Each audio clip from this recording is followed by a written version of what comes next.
सुप्रभात बच्चों, यह वीडियो स्टैंडर्ड 10 के लिए है।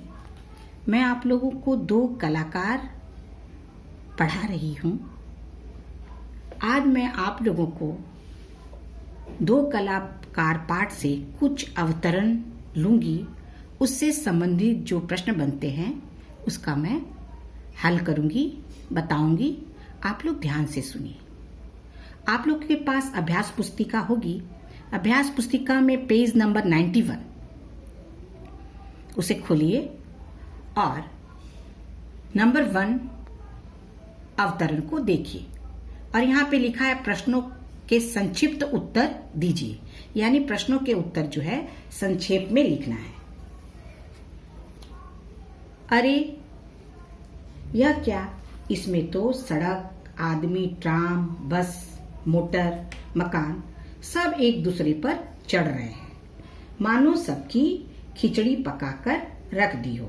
क्या घन चक्कर बनाया है। इस अवतरण से जो पहले प्रश्न बनते हैं वो पहला प्रश्न देखिए। अरे यह क्या।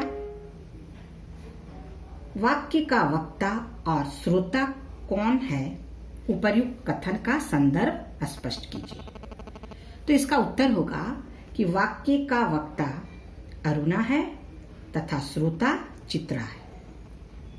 उपर्युक्त कथन का संदर्भ उस समय से है जब चित्रा अपनी बनाई हुई चित्र को सोती हुई अरुणा को उठाकर दिखाती है, लेकिन अरुणा को यह चित्र समझ में नहीं आती है। मैं फिर से दोहरा रही हूं प्रश्न के उत्तर को। वाक्य का वक्ता अरुणा है तथा श्रोता चित्रा है। उपर्युक्त कथन का संदर्भ उस समय से है जब चित्रा अपनी बनाई हुई चित्र को सोती हुई अरुणा को उठाकर दिखाती है, लेकिन अरुणा को यह चित्र समझ में नहीं आती है। इस अवतरण से जो दूसरे प्रश्न बनते हैं वो देखिए। चित्र को चारों ओर घुमाते हुए वक्ता ने श्रोता को चित्र के संबंध में क्या सुझाव दिया। तो इस प्रश्न का उत्तर चित्र को चारों ओर घुमाते हुए वक्ता अरुणा श्रोता चित्रा को यह सुझाव दिया कि तुम जिसका भी चित्र बनाओ उसका नाम अवश्य लिख दिया करो, ताकि सामने वाले लोग चित्र को समझ पाए और उन्हें किसी भी प्रकार की गलतफहमी न हो। इस अवतरण से जो दूसरे प्रश्न बनते हैं वो कुछ इस प्रकार हैं। गौ देखिए।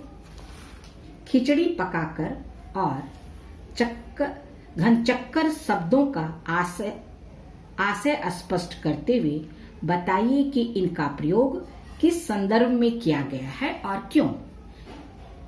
खिचड़ी पकाकर का आशय उस चित्र पर बने सड़क, आदमी, ट्राम, बस, मोटर और मकान से है, जो एक दूसरे पर चढ़ रहे हैं, तथा घन चक्कर का अर्थ है चक्कर में डालने वाला, अर्थात कुछ स्पष्ट ना होना। इस शब्द का प्रयोग चित्रा के चित्र के लिए किया गया है, क्योंकि अरुणा को यह चित्र स्पष्ट नहीं हो पा रहा था। अब इस अवतरण से जो दूसरे प्रश्न बनते हैं वो देखिए।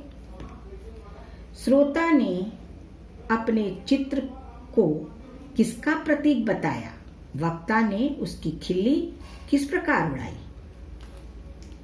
श्रोता ने अपने चित्र को दुनिया में कंफ्यूजन का प्रतीक बताया।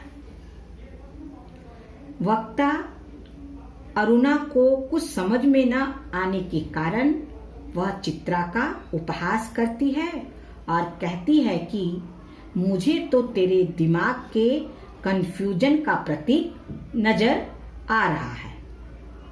बिना मतलब अपनी जिंदगी खराब करती है। अब मैं दूसरा अवतरण ले रही हूं, नंबर 2। पर सच कहती हूँ, मुझे तो सारी कला इतनी निरर्थक लगती है, इतनी बेमतलब लगती है कि बता नहीं सकती। इस अवतरण से जो प्रथम प्रश्न बन रहे हैं क, वो देखिए। वक्ता को किसकी कला निरर्थक लगती थी और क्यों?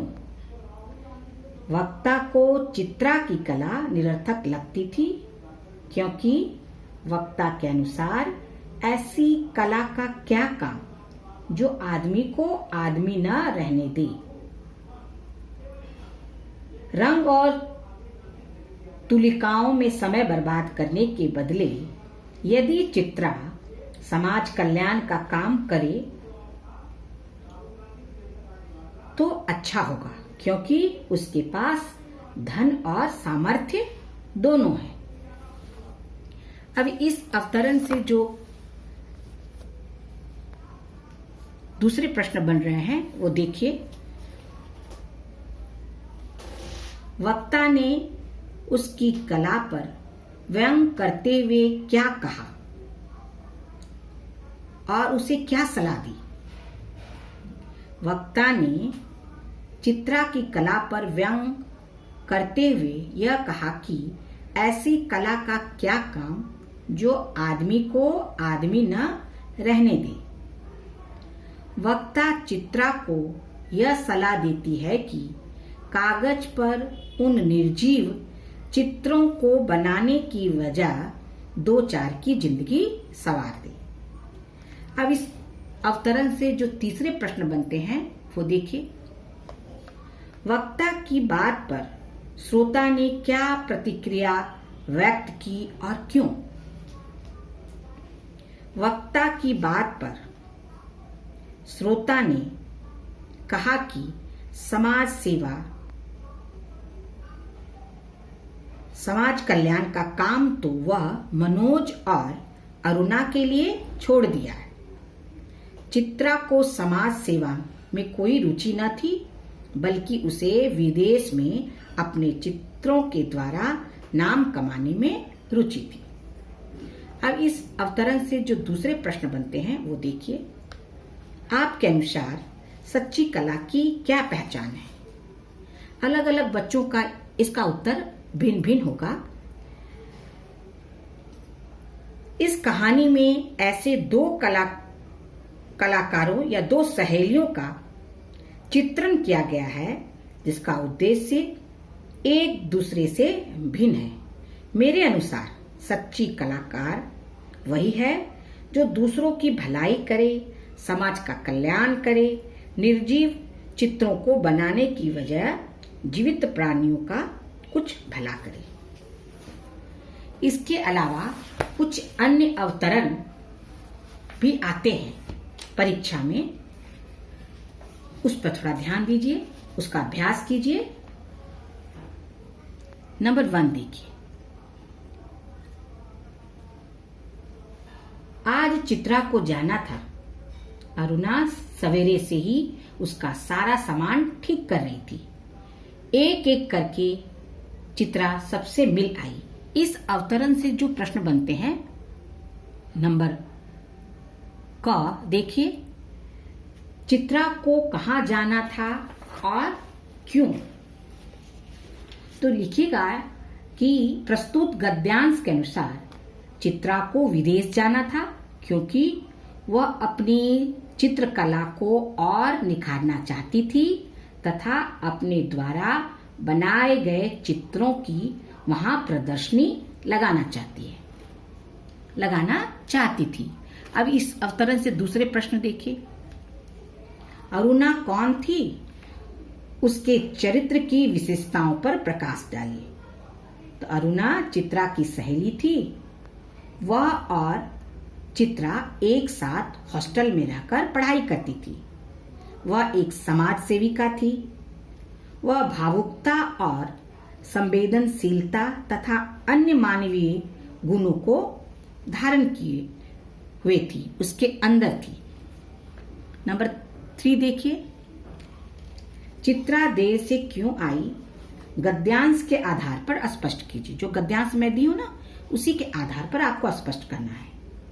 तो चित्रा देर से इसलिए आई क्योंकि लौटते समय उसने रास्ते में देखा कि पेड़ के नीचे बैठी रहने वाली भिखारिन मरी पड़ी है और उसके दोनों बच्चे उसके सूखे शरीर से चिपक कर बुरी तरह रो रहे हैं। उससे रहा नहीं गया और उसने उस दृश्य का स्केच बना डाला। इसी कारण उसे देर हो गई। अब इस अवतरण के जो चौथे प्रश्न हैं वो देखिए। चित्रा की आंखें किसे ढूंढ रही थी? क्या वह अंत में उसे दिखाई दी? चित्रा की आंखें अपनी सहेली अरुणा को ढूंढ रही थी। हॉस्टल की बहुत सारी लड़कियां उसे स्टेशन तक तो भी छोड़ने आई, परंतु अरुणा उसे कहीं दिखाई नहीं दी। गाड़ी चलने के समय के अंत तक चित्रा को अरुणा दिखाई नहीं दी, अतः अंत तक वह नहीं आई। इस प्रकार से आप लोग पुस्तक में जो अवतरण है उससे जो संबंधित प्रश्न बनते हैं उसका आप लोग अभ्यास कीजिएगा और हिंदी कॉपी में लिखिएगा। धन्यवाद।